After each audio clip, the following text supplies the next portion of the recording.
আমার আসনে ৬০০-র উপরে মসজিদ, মাদ্রাসা, এতিমখানা আছে। আমরা চাচ্ছি এই প্রান্তিক অঞ্চলের প্রত্যেকটা প্রতিষ্ঠানে এতিমখানায় ন্যূনতম কিছু কন্ট্রিবিউট করবার জন্য, ইফতারের জন্য আর কি। তো সেজন্য আজকে আমাদের এই আপিল। আপনারা যার যার সামর্থ্য মোতাবেক এই আপিলে শরিক হবেন। আমাদের পোস্টের ভিতরে বিকাশ নাম্বার এবং অ্যাকাউন্ট নাম্বার উল্লেখ করছি। বিকাশ নম্বর হচ্ছে আমার যেটা নাম্বার যেটা দেওয়া আছে 01732 707741।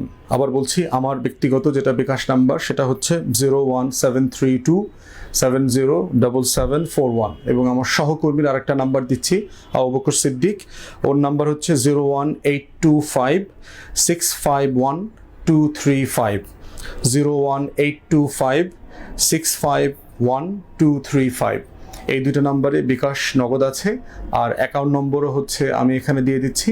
স্বচ্ছতার সাথে আপনাদেরকে হিসাব প্রকাশ করা হবে আমরা টাকা কিভাবে খরচ করছি, কোন কোন প্রতিষ্ঠানে খরচ করছি।